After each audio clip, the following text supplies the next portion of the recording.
Educação. O pessoal da saúde também foi bem receptivo com o convite, mas infelizmente não pôde vir. Mas a gente não deixa de agradecer aqui o pessoal, como eu falei, de educação que está aqui em peso. A minha parceira do dia a dia, a Adriana, que a gente chora, a gente ri junto, a gente atende as situações todas. A Amélia, presidente do CMDCA. Eu queria dizer só que o quanto que é importante a gente realmente vir e pensar junto, porque eu vou falar bem do meu coração, tá? Às vezes a gente pensa assim, o que eu tenho a ver com isso? Eu já ouvi algumas pessoas dizer, mas eu sou enfermeira, minha função é estar lá na unidade de saúde, ou lá no hospital, atendendo aquilo que é da minha atribuição enquanto enfermeira. Ou então, eu sou professor, eu vou cuidar da questão didática, da sala de aula, eu não preciso ir lá numa palestra dessa. E não é assim, Quando a gente está com uma pessoa na nossa frente, com uma criança, a gente não atende só aquela situaçãozinha específica, a gente está atendendo o ser humano um todo, E às vezes aquela criança que não tem coragem de contar uma situação que vive dentro de casa, às vezes ela vai ver no professor, ou às vezes na agente de saúde que passa na casa, como alguém de confiança. Boa noite a todas. Me parece que na grande maioria são todas. Eu sou Antônio Lopes e nós criamos o Teatro Social Tio Tony no ano de 1988, no município de Montenegro, que fica no Vale do Caí, perto de Porto Alegre, no Rio Grande do Sul. Na época éramos presidente da Federação de Teatro do Estado e promovíamos muitos debates em todo o Rio Grande do Sul sobre a necessidade de um novo fazer teatral, que pudesse implicar necessariamente na inquietação do público, mas que aproximasse o público dos atores, para que o ator pudesse estar mais intimamente ligado com as problemáticas sociais e então transformar isso em arte, para que essa arte pudesse necessariamente ou efetivamente produzir frutos positivos nas relações interpessoais. Então criamos alguns projetos. No ano de 1994 surge o primeiro grande projeto, uma encomenda do Conselho Estadual de Entorpecentes, o CONEM, lá do Rio Grande do Sul, de uma comunidade terapêutica também da cidade de Montenegro, chamada Recreo, em parceria com o SESI, para que fizéssemos uma pesquisa científica e disso resultasse um espetáculo de teatro sobre a dependência química, o uso de drogas, uso compulsivo de drogas. Nós saímos a campo para fazer a pesquisa. Não foi uma pesquisa simples. Nós saímos para fazer um trabalho de campo mesmo. Nós fomos na única comunidade terapêutica recém-iniciada na cidade, fomos a outros lugares, fomos lá na rua, nos locais onde o usuário estava, nos travestimos de usuário de drogas e ninguém sabia que se tratava de apenas um laboratório. Logo depois, minha esposa fez parte da primeira equipe feminina de uma comunidade terapêutica criada no estado, que chamava-se Elis Regina, também para o laboratório, e as meninas e mulheres que lá estavam não sabiam que se tratava de um laboratório. Está comigo hoje 2 dos meus 4 filhos, o mais jovem e o mais velho. O mais jovem é o João Gabriel, que está ali, e o mais velho, o Anderson Lopes. O Anderson é jornalista formado e nasceu no palco. Estão também comigo pessoas que integram este elenco, que é a Renata Leal, o Quina e a Cirlei. Ora, o Anderson também fez o laboratório daí com os jovens, na época, para saber as causas da busca compulsiva pela droga, observar os trejeitos, e aí construímos um espetáculo de teatro chamado Fuga ao Submundo das Drogas. Com ele, nós abrimos no dia 26 de junho do ano de 1994 a primeira Semana Gaúcha de Combate ao Uso de Drogas, em Porto Alegre, com a presença do governo do Estado, com a presença do Conselho Federal de Entorpecentes, e pensávamos que essa missão estaria cumprida. Não, não estava cumprida. Porque nós percebemos que deu muito resultado. O resultado foi de ver as pessoas, foi na rua, foi apresentado na rua, e ver as pessoas, na época, naquele dia fazia 0 grau, mesmo com todo aquele frio, as pessoas se emocionaram, as pessoas vieram fazer relatos sobre a importância que era aquele trabalho. O outro filho, outros 2 que estão em casa, um é tecladista, pianista, o outro está se formando em psicologia e já está atendendo o Instituto Humanitas. Na época ele era um crescente de 3 anos de idade e já entrou no elenco. Aqui talvez tenha membros do Conselho Tutelar. Na época, nós fomos muitas vezes questionados pelo Conselho Tutelar porque estaríamos explorando a mão de obra infantil, que tinha uma criança trabalhando, que era o meu filho. Tivemos bastante problemas. Esse mesmo hoje está se formando em psicologia. Ele trabalhou conosco durante toda a vida e está se formando em psicologia. Ele, muitas vezes fomos questionados também, porque todos os meus filhos faltaram muita aula, tempo regular, todos. Esse aqui está faltando aula. Na outra semana, por 15 dias, faltou aula de 17 anos. Esse aqui faltou aula, quantidade. Só não é reprovado por falta porque nós levamos justificativo e temos amparo legal para isso. No entanto, nunca reprovou, nem um ano. E se formou em comunicação social e jornalismo. Então, nós seguimos a nossa missão. Naquela época, já aparecia as causas da busca pela droga como sendo uma violência, partida de uma violência doméstica, dessa relação familiar. Já aparecia ali. Mas como na época nós não tínhamos nem formação e nem o interesse de pesquisar mais além, ficou só na busca pela droga. Esse espetáculo está em cartaz ainda hoje, é a peça mais antiga do Rio Grande do Sul.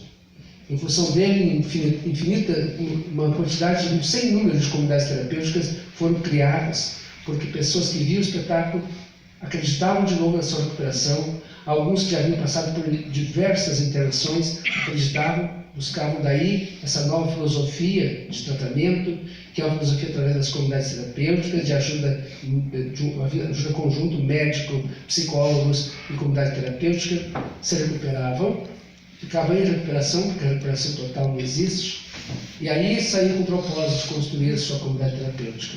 Tem muitas, muito bem fundadas hoje, e que têm boa estrutura a partir dali. Ora, em 2013, me surgiu um novo desafio. A Secretaria de Assistência Social de Nova Prata, no Rio Grande do Sul, nos pede para que fizéssemos um espetáculo de teatro para o 18 de maio, sobre abuso sexual infantil. Esse era um desafio muito grande. E eu lembrei, então, que recente que eu falo, 10 anos, eu acho, passado, quando fizemos um TCC para o curso de Sociologia, nós pesquisamos violência doméstica e apareceu gritantemente a violência contra a mulher, primeiramente. Essa é a nossa interpretação. Talvez as pesquisas não possam apontar diretamente. Eu sou filho de pais separados. Minha mãe, considerei ela adiante de seu tempo. Infelizmente ela viveu pouco, faleceu aos 52 anos e já em 77. Mas ela era adiante do seu tempo. Na época em que mulher não podia usar calça comprida, na região onde ela estava, porque isso era coisa de homem, e calça comprida tinha o nome de slack. Mulher com essa slack era prostituta. E ela usou. Na época estava na onda fumar, mas mulher não podia fumar cigarro com filtro, porque cigarro com filtro era para as prostitutas e homens. E ela fumou. E começaram os conflitos. Na época a mulher tinha que fazer o serviço da casa. Se ela fosse fazer o serviço da casa, todo mundo ia morrer de fome, nos anos 27. O pai não dava conta. E ela foi trabalhar. Então, uma porção de coisas adiante. Foi ali também que eu aprendi que o homem tem que fazer o serviço da casa. Que as tarefas têm que ser divididas de igual para igual. Foi bem ali. E foi ali que eu comecei a me revoltar com as disparidades, com a desigualdade de gênero. Ora, Quando me questionaram para fazer, me solicitaram para fazer uma pesquisa sobre abuso sexual infantil, fui recorrendo a tudo isso, aos arquivos que eu tinha. E eu lembrei também que nós montamos uma peça chamada As Mãos de Eurídice, uma adaptação de um texto de um psiquiatra chamado Pedro Bloch, sobre a desigualdade de gênero, uma tragicomédia que mostra claramente a verticalização masculina, que mostra claramente a cultura do macho. E talvez agora eu consiga entrar na questão do abuso infantil. Ao pesquisar sobre o abuso sexual infantil, ao rebuscar esses arquivos lá para o TCC, nós vimos o quanto aparece também, quanto apareceu a violência contra a criança, especialmente a criança. Nós percebemos que 80% dos casos que acontecem de abuso, em que a cada 8 minutos uma criança é abusada no Brasil. O que mais nos desespera, entristece ou nos empodera para fazer algo é a impunidade. Somente 2% dos casos de abuso chegam ao conhecimento das pessoas responsáveis, das instituições responsáveis. 2% chegam ao conhecimento. Somente 9% desses casos são levados à justiça, e a justiça toma algum tipo de atitude. E desses, só 2% são condenados. Ou seja, quase ninguém. Quase ninguém é condenado. Como é que vamos acreditar na nossa justiça, então? Depois, se der tempo, a atriz pode até, que está aqui, que fez parte do elenco, poderá até fazer um relato dela, de casos de impunidade sobre abuso infantil. Como é que nós percebemos? Por que essa busca? Por que acontece mais o abuso sexual infantil praticado? 90% dos casos praticados são feitos por homens. 90%. As mulheres abusam também, mas chega a 10%. Então, como não se pode atender todos, vamos focar na maioria. Vamos focar nesses 90%. Dos 90% de homens, 78% dos casos são...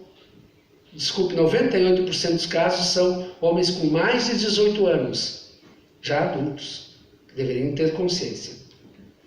E aí nós começamos a analisar mais e pegamos algumas pesquisas, algumas afirmativas de psicólogos e psiquiatras que atendem abusadores dentro dos presídios. E eles chegam à conclusão que é um caso de pedofilia e que pedofilia é doença. Pedofilia não é crime, é doença. Crime é o que é praticado, é o ato. A atitude do pedófilo é que é crime.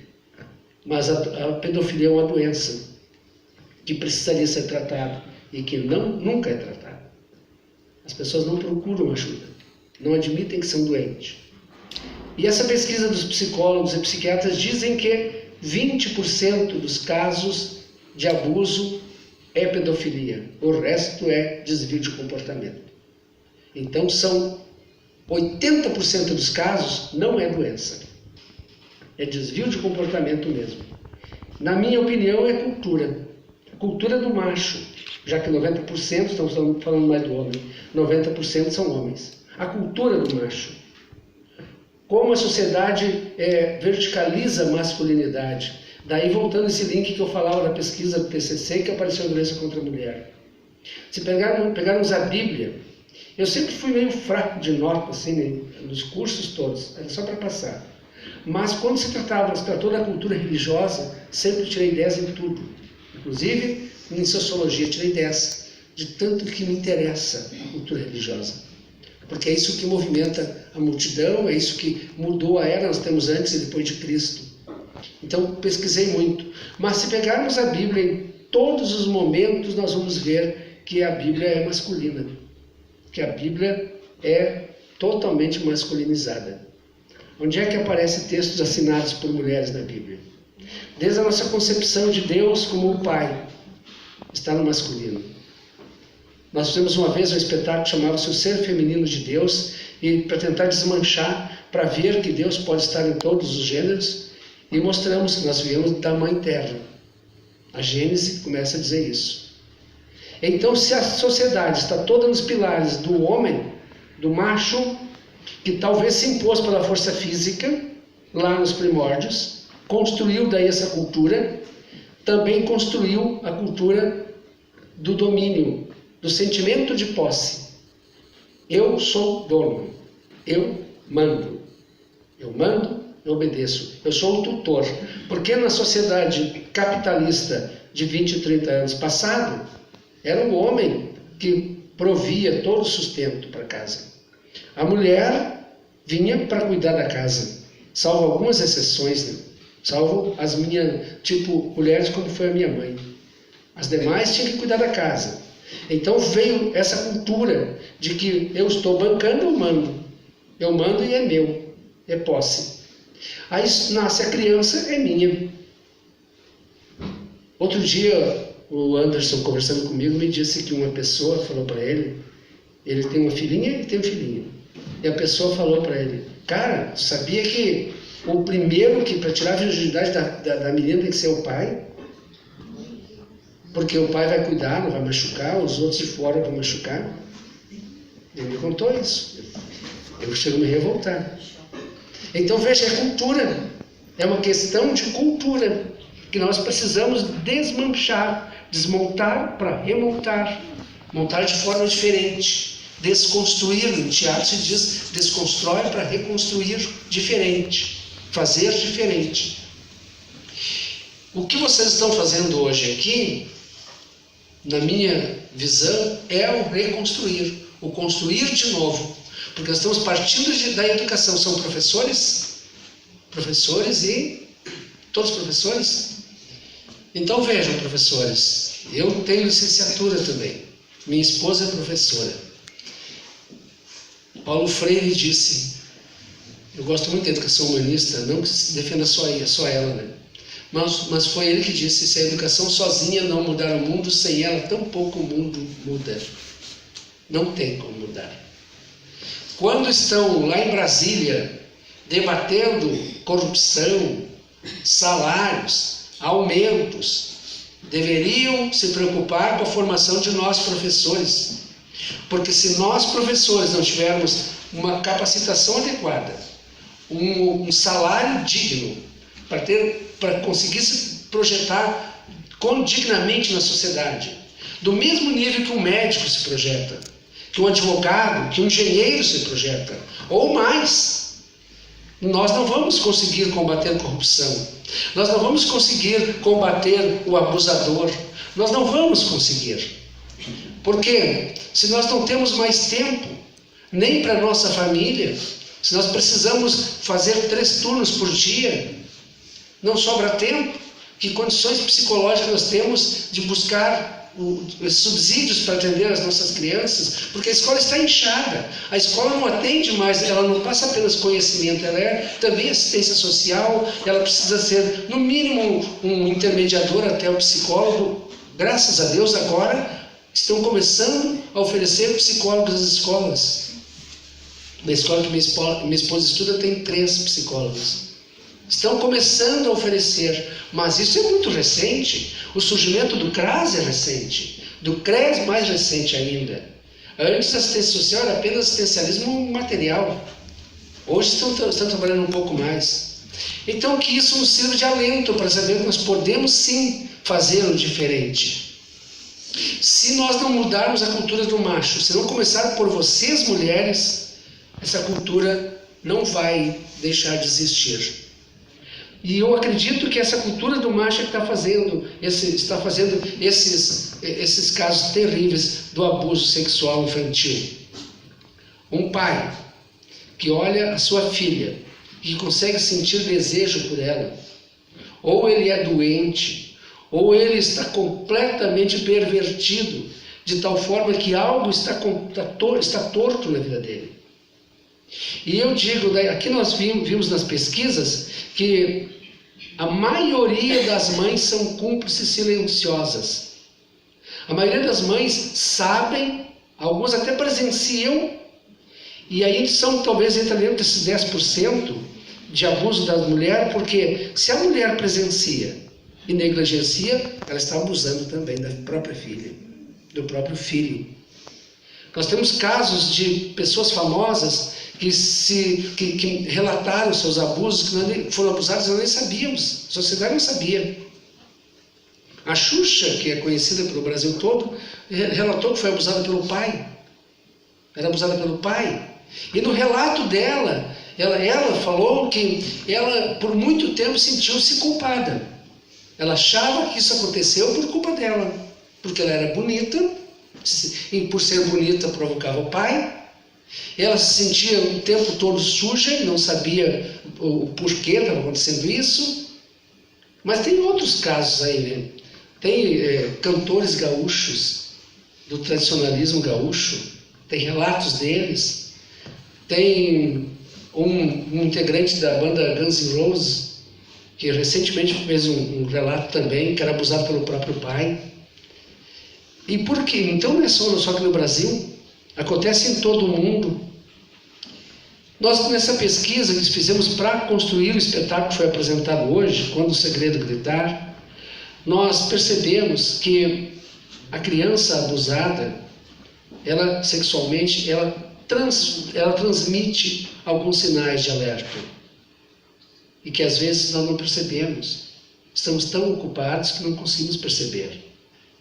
Quando Paulo Freire fala de olhar o aluno como sujeito, como único, ele fala talvez de uma educação utópica, porque nós sabemos que recebemos uma metodologia pronta, nós temos que aplicar a aula. Nós temos conteúdos, nossa aula é conteudista. A nossa aula ainda é semelhante à aula que a minha avó recebeu, para uma geração que hoje nasce com um mouse na mão, para uma geração que tem infinidade de conteúdo vindo pela internet, e que vem conversar com a gente às vezes e não tem o menor interesse pelo nosso conteúdo, porque eles vão na pesquisa e acham. Mas já que nós temos que passar esse conteúdo, que sejamos criativos, que achemos uma forma de passar o mesmo conteúdo, mas que falemos uma linguagem mais próxima ao jovem que está conosco, porque talvez assim consigamos chegar mais próximo a ele, e chegando mais próximo, prestemos mais atenção nele. A minha esposa está, acho que 2 anos, não sei se é isso, nesta escola. É uma escola de turno integral, turno inverso. Das outras escolas, os alunos vão para a parte da manhã, os que estudam à tarde e vice-versa. E aí recebem a alimentação, na verdade vão mais por causa da comida. E ela já detectou alguns casos de abuso, alguns. Um deles ela me contou que conseguiu encaminhar para a psicóloga. A psicóloga levou a criança para o conselho tutelar. Deus me livre de falar mal do conselho tutelar, mas nem sempre estão preparados. À tarde, minha esposa trabalha até às 1h30, às 13h30. Ela chegou em casa e já ligou para saber o resultado, como estava. E a pessoa que atendeu ela disse: olha, isso é fantasia da cabeça dessa menina. Veja que ela falou também que tinha ganho um celular da mãe, e a mãe não mora com ela. Ela está fantasiando. E a minha esposa disse: ela pode estar fantasiando sobre o celular, pela saudade da mãe. Ela cria imagens, tem vontade de ter um celular, imagina que a mãe deu. Mas sobre o abuso, não. Ela merece uma atenção mais detalhada. Felizmente, no dia seguinte, ela veio me trazer informação que prenderam o abusador dela, e era o pai. Aqui, pela pesquisa, parece que, em primeiro lugar, como o maior abusador é o padrasto. É o primeiro, o parceiro da mãe. Segundo lugar é o próprio pai, que está dentro de casa. Então, me parece que nós, professores, podemos ter um papel de orientação direta, sem medos, sem rodeios, para falar com a criança. Me parece também que nós temos medos de falar. Nós temos receio. Dentre nós, quantos já foram abusados quando criança? Mas não revelam. Não revelam por quê? Porque vai agredir a moral da família. Moral construída, a espécie de moral construída por nossa sociedade. Nós construímos. Então, eu defendo muito a moral, os bons costumes, até o momento em que começa a agredir a vida. Agrediu a vida, não vale nada. Mas pessoas que às vezes foram agredidas quando criança, carregam isso para o resto da vida, em defesa da moral, dos bons costumes da sua família, para não desestruturar a família. Que cá para nós já não tem estrutura. Uma família onde uma menina, uma criança é abusada, não tem estrutura. É uma falsa estrutura. Estávamos recentemente num município aqui do estado de Santa Catarina, e uma professora falou conosco, comigo, estava meu filho também presente, quando ela disse: olha, aos 53 anos de idade, eu tentei suicídio. Eu não aguentava mais, eu era atormentada por imagens, lembranças que me vinham na cabeça, porque eu fui abusada aos 5 anos de idade. Pelo meu tio, que frequenta a família ainda hoje. Minha mãe vive ainda hoje, inclusive estava ali a mãe dela, bem próxima. E eu não contei para a mãe, eu não contei para ninguém, eu não consegui contar. Porque hoje, porque ele tem as filhas dele, porque tem os filhos dele, porque frequenta e é bem recebido na minha casa. Uma professora falou isso. O que nos aliviou um pouco, que ela disse que há 3 meses estava em tratamento e que ela acredita que se livrou disso. Bem, se ela permaneceu no tratamento, eu acredito que 3 meses é nada, né? Precisa fazer anos de tratamento. Uma doença que existe há tantos anos, precisa muitos outros anos para poder curar. Se nós, professores, somos também fruto de uma construção cultural, social, nós temos dificuldade para falar alguns termos e ser direto com as crianças. Mas eu digo a vocês, criança gosta da palavra direta e da língua dela. Dentro da sala de aula nós temos alguns cuidados com termos chulas, bregas, palavrões, porque é o nosso dever educar. Mas quando vamos falar sobre educação sexual infantil, eu defendo que nós falemos naquele momento a linguagem deles. Que nós chegamos e pegamos a criança ou uma bonequinha, alguma coisa, e começamos a mostrar para a criança. A menininha, o que é isso aqui? Menina tem vagina. Menino tem o quê? Pênis. E brinque com eles, porque aí vai desacomodar. E aqui, quem tem pênis, levanta a mão. Ah, eles vão ficar envergonhados, vão ficar desconfortáveis, vão rir. Quem tem vagina, levanta a mão. Aí nós começamos a ganhar a confiança deles. E a partir daí nós desenvolvemos um tema. É difícil falar. Eu bem sei que é difícil. Mas ou nós vencemos esse medo, esse constrangimento, ou nós não vamos resolver quase nada. Foi o medo, foi a vergonha, foi sentir-se constrangido que fez com que essa professora chegasse aos 53 anos de idade sem coragem de denunciar para ninguém, com o abusador do lado dela, frequentando a família dela. Foi o medo. Vamos vencer isso. Depois a gente reconstrói a necessidade de ter um português limpo, de não falar palavrão, mas primeiro ganhamos assim as crianças. Elas vão rir, e aí a partir daí começamos a dizer. Quando a gente tem, alguém come, tudo que come gosta? Não. O que tu gosta mais de comer? Ah, eu gosto disso. Tu gosta de comer brócolis? Tu gosta de cenoura? Tu gosta de alface? Tu gosta de salgadinho? Tu gosta de carne? Tu gosta de sorvete? E aí vai ver, pois é, tem coisa que a gente gosta, tem coisa que a gente não gosta. E abraço? Tem abraço que a gente gosta e abraço que a gente não gosta? Alguns abraços são bons, outros não, né? Pode até encenar, eu gosto muito da encenação porque fica, né? Então pode pegar uma outra pessoa, abraçar com força, ai, doeu. É ruim um abraço assim? Agora um abraço assim é melhor? Então, quando a gente não se sente bem com algo, é porque está errado. E elas começam a memorizar, se não se sentiu bem é porque está errado. Se um carinho que nos fazem nos deixa desconfortável, a gente não se sentiu bem, é porque está errado esse carinho. Não estão fazendo certo. Não é possível fazer. E aí volta. Olha, para que serve a vagina? Fazer xixi, o ânus fazer cocô. Quem pode tocar ali? Só nós, mais ninguém. Pegar alguns exemplos, alguns vídeos e mostrar, por exemplo, um paizinho tomando banho com um menino pelado. Olha, está aqui. É legal tirar uma selfie, fotografar isso, colocar na internet, expor as partes íntimas da criança. E tem pai que faz, especialmente na cultura do macho. Olha o pinto do meu filho como é grande, ó. Esse aqui é macho, puxou o pai, ó. Tem pai que faz isso.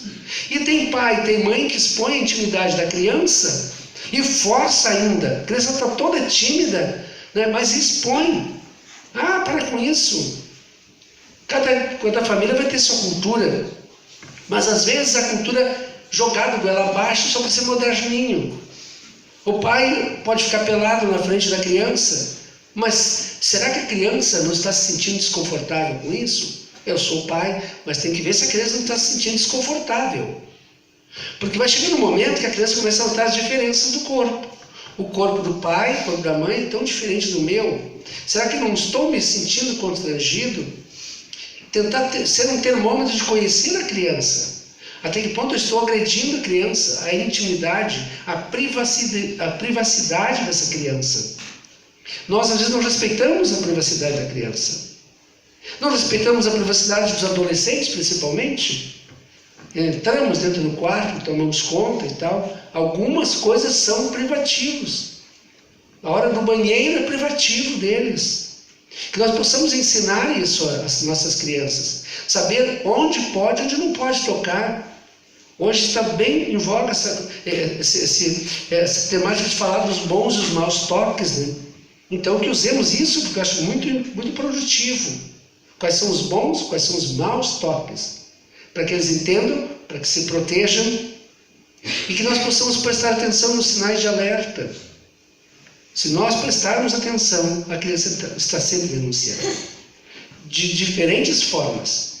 Às vezes, muito retraída. No seu mundinho único. Às vezes, usando roupas que escondem demais o corpo. Ora, talvez ela esteja se protegendo. Não é? Eu sei de casos relatados com pesquisa de meninas que usavam 2 calças, uma por cima da outra. Ela não estaria tentando proteger o corpo dela, talvez prestando atenção em detalhes. Por que uma menina está com 2 calças uma por cima da outra? E eu também acho que essa coisa de sugerir, de dar hipóteses, é muito prejudicial. Começar a questionar e dizer: vem cá, alguém está te fazendo mal? É fulano que está te fazendo mal? E se não é aquele? E a criança, para se proteger, então dizem aquele para defender o outro. Fica mais fácil acusar este um aqui, que está mais distante, do que esse que é muito íntimo. Se eu disser que é meu pai, a casa cai. Ninguém vai acreditar em mim. Mas já que a mãe desconfia do fruteiro da esquina, eu vou passar a minha dor para esse fruteiro da esquina. E eu vou passar para ele a responsabilidade. Então, eu sugiro que nós, ao tentarmos atender a criança, que sejamos primeiramente acolhedores. Acolher a criança. Se tornar amigo da criança. Conquistar a confiança. Depois de sermos amigos, aí sim nós podemos perguntar o que está acontecendo. Mas sem hipótese. Se começar a sugerir, talvez estejamos induzindo respostas para a criança e que pode não ser boas. Acredito que se a criança